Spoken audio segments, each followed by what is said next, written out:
கண்ணீரும் உப்புத்தான், கண்ணீரும் உப்புத்தான். உங்களை நம்பினதே என் தப்பு. இந்தியா நியூசிலாந்து ஓடிஐ சீரியஸ் இப்பதான் நடந்து முடிஞ்சிருக்கு. அதுல இந்தியா படுதோல்வி அடைஞ்சிருக்கு. அந்த இந்தியாவுக்கான ரேட்டிங் பார்க்கலாம் அப்படின்னு ஒரு சின்ன வீடியோ. சாமி இதுதான் நம்ம டெம்ப்ளேட்டு. யார் வெரி குட்டு ஆவரேஜ் ஒஸ்ட்டு, இந்த கேட்டகரியில் 4 கேட்டகரி பிரிச்சிருக்கோம். யார் யார் இந்த சீரியஸில் விளையாண்டுருக்கா அப்படிங்கிற எல்லா பிளேயர்ஸோட லிஸ்ட்டும் நம்மள்ட்ட இருக்கு. ஓப்பனரால் நம்ம ரோஹித் சர்மா, அவள்கிட்ட ஆரம்பிப்போம். இந்த சீரியஸ் ரொம்ப ஒஸ்ட்டாக தான் பெர்ஃபார்ம் பண்ணியிருக்காரு தலைவன். அதனால அது இல்லாம வேஸ்டான பால்ல அவுட் ஆகி அடிக்க வேண்டாம் அடிச்சு அவுட் ஆகி அப்படித்தான் போச்சு. அது கண்டிப்பா ஒஸ்ட் பெர்ஃபார்மர்ல தான் சேர முடியும். சாரி ரோஹித் சர்மா ஃபேன்ஸ், கடந்த 2-3 சீரியஸ் நல்லா விளையாண்டாரு. இந்த சீரியஸ்ல கண்டிப்பா ஒஸ்ட் பெர்ஃபார்மர்ல தான் அவர் இடம் பிடிச்சிருக்காரு. அடுத்தது நம்ம தலைவன் கேப்டன் பிரின்ஸ் என்கிற கில்லு. ஒரு 250 அடிச்சிருக்காப்புல தலைவன். கேப்டன்ஷிப்பு கொஞ்சம் ஒஸ்ட் தான். கொஞ்சம் ஒஸ்ட் இல்ல, நிறையாவே ஒஸ்ட். ஆளை பார்த்தா பயங்கரமான ஆளா இருக்க, டம்மி பீஸா இருக்கேடா. கேப்டன்ஷிப்லயும் ரொம்ப ஒஸ்ட் பெர்ஃபார்மன்ஸ் தான் பண்ணா. எதனால நான் சொல்றேன்னா, 2வது மேட்ச்ல நிதிஷ்குமார் ரெட்டிக்கு ஓவரே கொடுக்கல, ரொம்ப அண்டர் ரேட்டடா யூஸ் பண்ணான். அதே மாதிரி ஃபர்ஸ்ட் மேட்ச்லயும் ரொம்ப அண்டர் ரேட்டடா தான் வாஷிங்டன் சுந்தரா யூஸ் பண்ணியிருப்பான். 3rd மேட்ச்ல ரொம்ப ஓவர் ரேட்டடா நிதிஷ்குமாரை யூஸ் பண்ணிட்டு குல்தீப் யாதவங்களெல்லாம் கம்மி பண்ணிடுவான். ஸோ அந்த ஸ்ட்ராட்டஜி சரியில்லை. நான் ஒஸ்ட் கொடுக்கலாம் அப்படின்னு இருக்கிறேன். நீ என்ன நினைக்கிறோம்? வேணாம், ஆவரேஜ் கொடுப்போம். நீ என்ன நினைக்கிற? எனக்கு தெரிஞ்ச ஒரு பிலோ ஆவரேஜ் கூட அந்த ஆப்ஷன் கூட இருந்தா நல்லா இருக்கும். I think average okay. ஏன்னா 250 அடிச்சிருக்கான், இல்லைன்னா கூட பெர்ஃபார்ம் பண்ணியிருக்கான். அடுத்தது நம்ம தலைவன் சொல்ல தேவையில்லை. விராட் கோலில இந்த சீரியஸே கிடையாது. அது என்ன சொன்னாலும் விராட் கோலி தான்.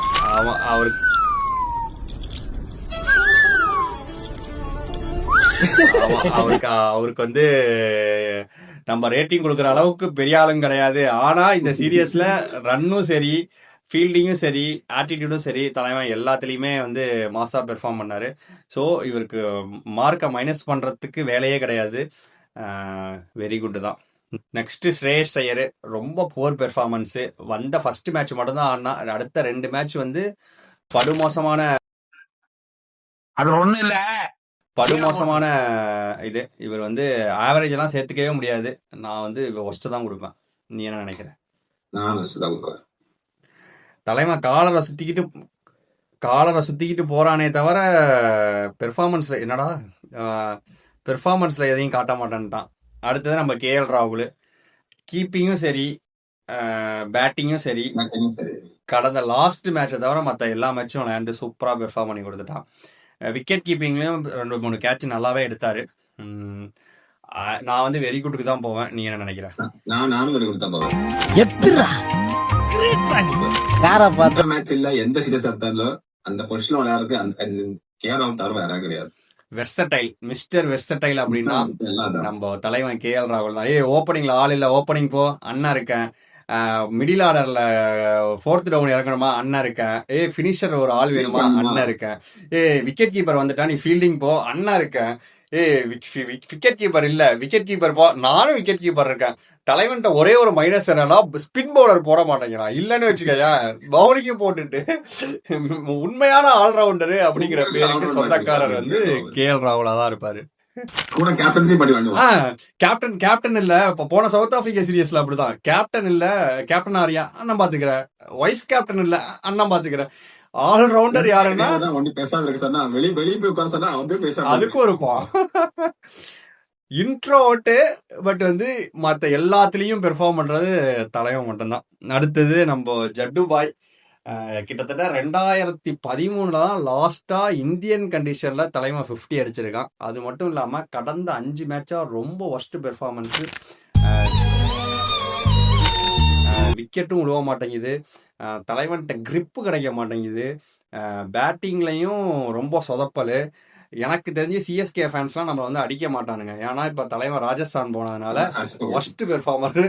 இதுக்கு ஒஸ்ட் கீழே இருந்துச்சுன்னா அதே கொடுப்பேன். பட் இப்போதைக்கு ஒஸ்ட் தான் இருக்காப்புல. எனக்கு தெரிஞ்சு சிஎஸ்கே ஃபேன்ஸ்லாம் வரமாட்டாங்க. சிஎஸ்கே ஃபேன்ஸ் தான் நேரம் ஆவரேஜ் கொடுக்கும். ஒன்மத்த பட்டுவாங்க வந்து எப்போ. இப்ப சிஎஸ்கே ஃபேன்ஸ் ஜடேஜாங்கிற ஒரு பிளேயருக்கு ஜஸ்டிஸும் கேட்க மாட்டாருங்க, அவரை பத்தி கண்டுக்கிறதே கிடையாதுங்கும் போது மனசு கொஞ்சம் நிம்மதியா இருக்கு. இந்த சரியான டைம் டீம் தரக்கிறது.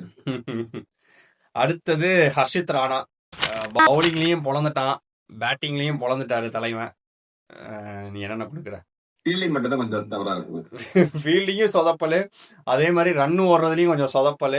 இன்னொன்னு என்னன்னா எக்கனாமி கொஞ்சம் அதிகமா கொஞ்சம் கம்மி பண்ணியிருந்தா எக்கனாமி விக்கெட் எடுக்க போட்டா எக்கானமி கொஞ்சம் கட்டுப்பாட கொண்டு வந்துடணும். I am going with good. Good very good கொடுக்கணும், அவ்வளவு பெர்ஃபார்ம் பண்ணல.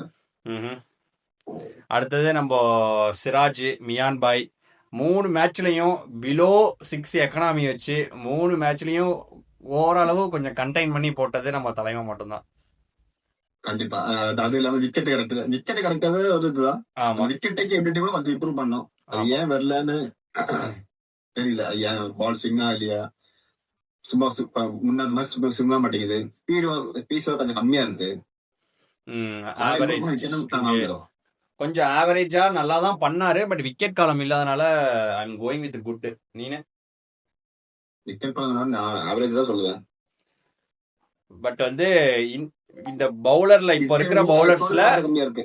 இந்த போட்ட பவுலர்ஸ்லயே அவன் மட்டும்தான் எக்கனாமி 6 கீழே வச்சிருக்கான். ஃபர்ஸ்ட் மேட்ச் 40, அதுக்கப்புறம் 50, தேர்ட் மேட்ச் 40, அவ்வளவுதான் கொடுத்திருக்காப்ல. So good. ஆட்டோமேட்டிக்கா ஆவரேஜ் போயிடுச்சு. ஐயோ, இது எப்படி மூவ் பண்றது? சிராஜ் சாரி பாய். இல்ல மூவ் ஆயிட்டான். ஏய், ஆவரேஜ் தான், குட்டுக்கு தான் போவான்னு நிக்கிறேன், ஆவரேஜ் தான் பண்ணுவேன்னு பெர்ஃபார்ம் நிக்கிறேன். டேய், நானே உனக்கு ஆவரேஜ் கொடுக்குறேன், தலைவன் குட்டுக்கு போக மாட்டேங்கிறானேடா. Very good. அடுத்து வந்து வாஷிங்டன் சுந்தர் ஒரே ஒரு மேட்ச் தான் ஆனா, அதுலயும் விக்கெட் காலமும் கிடையாது, பேட்டிங்கும் ரொம்ப பயங்கரமா பெர்ஃபார்ம் பண்ணல. பவுலிங் கொடுக்கவும் இல்லை, 5 ஓவர் தான் கொடுத்தாங்க.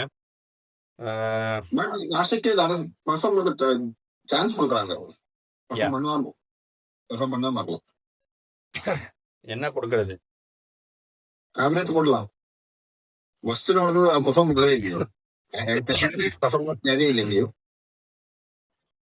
ஏன்னா அவனுக்கு பெர்ஃபார்ம் பண்றதுக்கு வாய்ப்பு கிடைக்கல. அடுத்தது நம்ம பிரசித் கிருஷ்ணா. தலைவன் எதுக்கு ஓடிஐல ஆடுறானோ அவனுக்கும் தெரியல, எதுக்கு வந்து ஆட வைக்கிறான்னு கம்பீருக்கும் தெரியல. ஒரு ஃபாஸ்ட் பவுலர் வேணுங்கிறதுக்காண்டி 6 ஃபீட்ல இருக்காங்கிறதுக்காண்டி 140 போடுறாங்கிறதுக்காண்டி லென்த்து மட்டும் போடுறாங்கிறதுக்காண்டி டீம்ல எடுத்து வந்து வச்சிருக்கானுங்க. இது வரையும் கடந்த 3 சீரியஸா எந்த பெர்ஃபார்மன்ஸுமே பண்ணல தலைவன். ஏதாச்சும் பண்ணா நான் பாட்டு ஓரமா அப்பாவி பிச்சைக்கார மாதிரி உட்காந்துருக்கான் பாருங்க மேடம்ன்ற மாதிரி உட்கார்ந்து இருக்கேன். எனக்கு தெரிஞ்சு இந்த ஐபிஎல் பார்த்து டீம் எடுத்தனால இவ்வளவு பிரச்சனை நினைக்கிறேன். இப்ப இது வந்துச்சு, என்னது கான்ட்ரோவர்சி வேற ஆரம்பிச்சது. யாரு ரிக்கி பாண்டிங் சொல்லிக்கா, கம்பீர கேப்டன் கோச் ஆக்கு வந்து ஐபிஎல் டீம் பார்த்துட்டு ஐபிஎல் டீம்ல வின் பண்ண வச்சதால டக்குன்னு பிடிச்சு கோச் ஆக்கி விட்டாங்க. இந்தியன் போது கோச் இருக்க மாதிரி தெரியலன்னு சொல்லி சொன்னாங்கல்ல, எனக்கு அப்படிதான் தெரிஞ்சு. ஒரு கோச் இருக்க மாதிரி ஒரு இம்ப்ரூவ்மெண்ட் யாருக்கும் கிடையாது. அதே நம்ம ஐபிஎல் வந்து பார்க்கணுங்க, ஆசிஷ் நேரா போலர் வந்தா அவனுக்கு இம்ப்ரூவ்மெண்ட் தெரியுது. எங்கேயோ இருந்த பிரசித் கிருஷ்ணாவை இம்ப்ரூவ்மெண்ட் காட்டி ஐபிஎல் பெர்ஃபார்ம் பண்ண வச்சு பர்பிள் கேப் இருக்க வச்சு இந்தியன் டீமுக்குள்ள வர வச்சா. அதுக்குள்ள முடிஞ்சிச்சு. அது வந்ததுக்கு அப்புறம் எங்கேயும் பிரசித் கிருஷ்ணா காணும், ஒன்றும் காணும், பெர்ஃபார்மன்ஸும் காணும். கம்பீர் ஐபிஎல்ல வச்சு வந்தாங்கிறனாலும் அந்த ஐபிஎலுக்கு கோச் அவரு கிடையாது, ஓகேவா? கேகேஆருக்கு கோச் இல்ல, மென்டாரா தான் இருந்தாரு. இவர் என்னத்தங்க கழட்டினாரும் எனக்கு தெரியல. இவர் சொல்லுவார்ல, நீ வந்து இன்டர்நேஷனல்ல ஒழுங்கா பெர்ஃபார்ம் பண்ணல, டொமஸ்டிக்ல போய் பெர்ஃபார்ம் பண்ணிட்டு வாங்குறாங்கல்ல, அதே மாதிரிதான் நானும் சொல்றேன். நீ இன்டர்நேஷனல்ல ஒன்னும் கழட்டல, நீ என்ன பண்ற, டொமஸ்டிக்ல கோச் பண்ணிட்டு அத கப்பு கிப்பு அடிச்சுட்டீங்கன்னா வந்து திருப்பி இங்க விளையாடு அப்படின்னு சொன்னா மாதிரி இல்ல, உண்மையிலே செருப்பால தான் அடிச்சது. சரி, ஃபீல் பண்ணல. கோச் தானே, அங்கேயும் கோச் இல்லை, அங்கேயும் மட்டும். ஆமா, அதுல வந்து இவன் தான் இருப்பான். இப்ப ஆர்சிபி கோச் இருக்காருல, ஜிம்பாப்வே பிளேயரா, ஓ சரி, நல்ல பிளேயரா, ஜஸ்டின் லாங்கரும் இருந்தான். அதுக்கப்புறம் வந்து இப்ப ஆர்சிபி கோச் தான்டா அங்க கோச்சா இருந்தாரு. ஐயோ டேய், ஜிம்பாப்வேயோட மாபெரும் கிரிக்கெட் பிளேயர் அவன். இந்த மொட்டையா? ஆஹா, மொட்டை மோபட் இல்லடா, Zimbabwe player, Andy Flower, Grant Flower, Andy Flower. Andy Flower, Andy Flower. Andy ஃபிளவரும் கோச்சா இருந்தான். அதே மாதிரி இன்னொன்னு என்ன சொல்றான் அப்படின்னா, கம்பீர் வந்து விராட் கோலிக்கு ஏதோ டிப்ஸ் கொடுத்துட்டு இருக்காரு. எனக்கு அது நினைச்சாதான் வருத்தமா இருந்துச்சு. அதுவும் ஓடிஐ சர்க்கியூட்ல கம்பீர் கூப்பிட்டு இந்த பால இப்படி விளையாடுறா அப்படின்னு சொல்றா. 2வது மேட்ச் அதே மாதிரி அடிச்சுதான் அவுட் ஆயிட்டான்னு நினைக்கிறேன். எனக்கு தெரிஞ்ச இந்த கான்ட்ரவர்சி, இந்த டாக் தான் போயிட்டு இருக்கு. இந்த பொலிட்டிக்ஸ் கிரிக்கெட்ல கொண்டு வந்தது. எனக்கு வந்து இந்த கம்பீருக்கு பதிலா ஆஷிஷ் நகராவை எதனால ரொம்ப பிடிக்கும் அப்படின்னா, லைக் வந்து நீ இருக்க அப்படின்னா அவனுக்கு வந்து ஒரு ரோல் கொடுத்துட்றாரு. ஓகேவா, பிரசித் கிருஷ்ணா உன் வேலை இது, டாப்ல இது பண்ண போற, உன்னோட இது வந்து யார்கர் ஸ்பெஷலிஸ்டாக போற. அதே மாதிரி வாஷிங்டன் சுந்தர் உனக்கு எப்போ தேவையோ உன்னை மேலே இறக்கிட போறேன். 1 டவுன் ஆடுவ, நீ 2 டவுன் எது வேணா ஆடுவ, இந்த இதுதான் நீ பண்ண போற, 3 ஓவர் போட போற அப்படிங்கிற ரோல் கிளாரிட்டி பக்காவா கொடுத்ததுனால தான் குஜராத் டைட்டன்ஸ் இதுவரையும் சூப்பரா பெர்ஃபார்ம் பண்ணிட்டு இருக்கு. அந்த பிரஷர் எதுவுமே இல்லாம கூலா தலைவன் பேப்பர்ல தான் நோட் பண்ணுவாரு. பேட்டிங் ஓடுற பார்த்தாவே தெரியும். அந்த ஃபர்ஸ்ட் 3 பிளேயர் தான் அவங்க சொல்லுவாங்க, நீங்க 3 பிளேயர் தான் மேட்ச், நீங்க விளையாடுனா தான் டீம். பக்காவா செட் பண்ணிருக்காங்க. பெர்ஃபெக்ட்டா விளையாடுவாங்க. பிளேயர்ஸ் அது மாதிரி இருக்காங்க. அதே மாதிரி ராகுல் திவாட்டியா உனக்கு வரதே 1 பால் தான் வரும், இல்ல 2 பால் தான் வரும், நீ அது மட்டும் தான் பண்ண போறேன்னு சொல்லிடுறது. ரூத்தர் ஃபோர்ட் வந்து பெர்ஃபார்ம் பண்ணி கொடுக்கறது. ஷாருக் கான் வந்து சூப்பரா பெர்ஃபார்ம் பண்ணி கொடுக்கறது குஜராத் டைட்டன்ஸ்ல வந்து. இதே மாதிரி இதுக்கு முன்னாடி விஜய் சங்கர் ஆனா அங்க விஜய் சங்கர் சூப்பரா பெர்ஃபார்ம் பண்ணி கொடுப்பான் பிஃபோர் சிஎஸ்கே. ஸோ அந்த ஏதோ ஒரு வச்சிருக்காரு அந்த ஆஷிஷ் நகரா. ஸோ ஆஷிஷ் நகராவை நெக்ஸ்ட் கோச்சா நான் பரிந்துரைக்கிறேன் இந்தியன் கிரிக்கெட் டீமுக்கு. நெக்ஸ்ட் கோச் சொல்லி தான் இந்த நெக்ஸ்ட் கோச் சொல்ல மாதிரி தான் பிரச்சனையே ஆரம்பிக்குது. நம்ம முன்னாடி இருக்கும் போது ஆமா நெக்ஸ்ட் கோச் கம்பீர் வரண்டா மாஸ் காட்டுவாண்டான்னு இருந்தோம். கம்பீர் ஒண்ணுமே பண்ணல. அந்த நம்பிக்கை தான் இவ்வளவு பிரச்சனை வந்துச்சு. ஓகே, இன்னும் 3 பிளேயர் இருக்காங்க. பிரசித் கிருஷ்ணாவை தான் பேசிக்கிட்டு இருந்தோம். அவர் வந்து ஒர்ஸ்ட்டுக்கு கீழே கேட்டகரி தான் போடணும், ஆனா அவரை ஒர்ஸ்ட்லயே சேர்த்துக்க வேண்டியதான். நெக்ஸ்ட் ஹர்ஷதீப் சிங் தலைவன் ஒரே ஒரு மேட்ச் தான் ஆடினா, அதுலயும் 3 விக்கெட் எடுத்துட்டான்னு நினைக்கிறேன். 3 விக்கெட் எடுத்தா படுத்தான். ஸோ எக்கனாமியும் ஓகே தான் வச்சுக்கோங்க, ஆவரேஜ் 6ல தான் வச்சிருக்கான். I will go for the good. நீ என்ன நினைக்கிற? ஆவரேஜ் கொடுக்கலாம் நான் சொல்லுவேன்.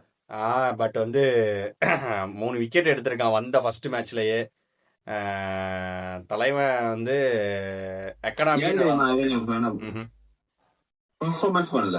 அவன் தான் இந்த டீம் அட்டாக்கிங் பவுலர்ஸ் இருக்கிற அட்டாக்கிங் பவுலர் சொல்லும்போது ஹர்ஷதீப் சிங் தான். அந்த பெர்ஃபார்மன்ஸ் கொடுக்கணும்ல, அந்த அட்டாக்கிங் பவுலர் பெர்ஃபார்மன்ஸ் கொடுக்கணும். நம்ம சிராஜுக்கே பெஸ்ட்.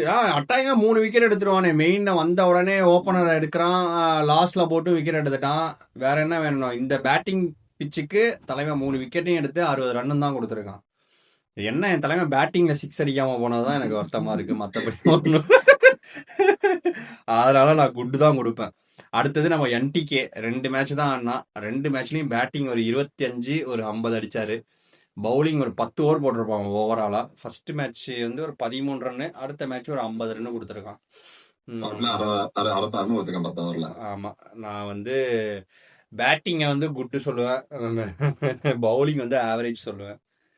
பேட்டிங் குட்னு சொல்ல இல்ல. கடைசி மேட்ச் அவனுக்கு தெரியும் அவன் விளையாடலாம் ஒன்றும் செய்ய முடியாது. முன்னாடி மேட்ச் ப்ரெஷரா இருந்துச்சு, ஒண்ணுமே பண்ணல. இந்த மேட்ச் ப்ரெஷர்னா கொஞ்சம் கம்மி தான் இருக்கு. கம்பேரிட்டிவ் ப்ரெஷர் கம்மி தான். ஆல்மோஸ்ட் நம்ம 5 கிட்ட போச்சு, 100 ரன் ஆச்சு. இன்னும் விளையாடணும். ஃபர்ஸ்ட் ஸ்டாண்டர்டு தெரியும் நமக்கு என்ன எப்படி விளையாடணும். அதனால இன்னும் விளையாடுண்டா அதே பர்ஃபார்மன்ஸ் எல்லா மேட்சும் வரணும். அப்பதான் நல்லா பேட்டிங் சொல்ல முடியும். மேட்ச் பெர்ஃபார்மன்ஸ் சொல்ல முடியாது. Go for average then. I'm also okay with average.